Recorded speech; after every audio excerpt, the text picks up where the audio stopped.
Hey everyone, Craig Pajic, PajicOnline.com. Hope you're all doing well. I'm sure by now you've all heard MPs in the Canadian House of Commons recently passed the highly controversial M103.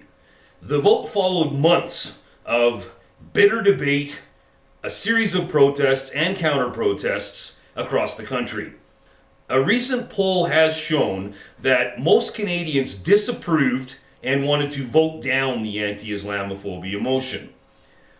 Pollster Angus Reid Institute polled Canadians asking, if you were a member of Parliament, how would you vote on this motion?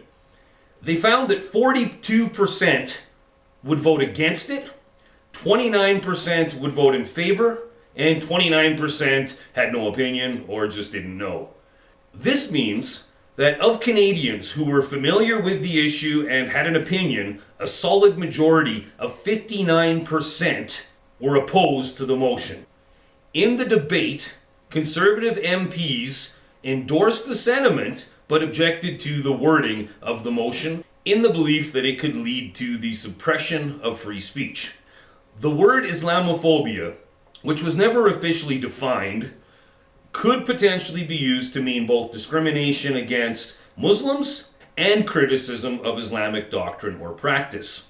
Although people deserve legal protection, ideologies do not. During debate, Conservative MP Garnet Genuis correctly pointed out people should not discriminate against individuals, but should feel quite free to criticize doctrine, history, or practice of any religion. We've already seen in countries like Germany and Sweden where seemingly innocent motions have led to laws which have led to police showing up on people's doors for simple Facebook posts. Conservative Brad Trost said he would not vote for the bill because it will only serve to strengthen extremist elements within the Muslim community itself that seek to preserve and promote their own form of hate and intolerance. He added that any serious plan to combat religious discrimination in Canada should include all faiths, including Christians and Jews. Iqra Khalid, the Mississauga, Ontario MP, who has ties to terrorism through connections with the Muslim Brotherhood and other Islamist supremacist groups, originally introduced the motion and seemed ecstatic to see it pass. I'm very, very happy that this motion has passed, and I'm really looking forward to the study now being conducted by the Standing Committee of Canadian Heritage. However, when questioned by reporters, she was highly evasive with her answers. I'm really looking forward to this study being conducted by the Canadian Heritage Committee. It'll be a great time. Do you ever think that you could have allayed the Conservatives' concerns by putting a definition of Islamophobia between a couple of commas in that motion? I'm really looking forward to the committee making that conclusion. But you haven't answered my question. Do you ever think you could have allayed their concerns by just I don't think so, no. Why not? Any more questions?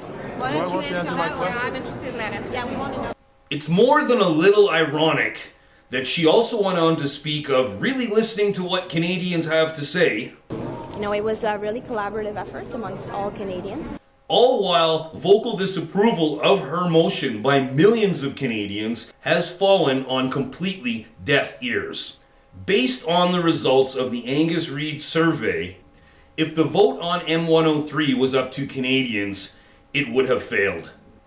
Chillingly, one group strongly in favor of the new motion is ISIS, whose leader, Abu Bakr al-Baghdadi, tweeted out his approval and congratulations to Ms. Khalid on her effective use of taqiyya in getting the motion approved. He seems to confirm what most Canadians already knew. This has been deception and manipulation with an ulterior agenda right from the start. This is why Khalid rejected an attempt by Saskatchewan Conservative MP David Anderson to remove the word Islamophobia from the motion and change the wording to condemn all forms of systematic racism, religious intolerance, and discrimination of Muslims, Jews, Christians, Sikhs, Hindus, and other religious communities.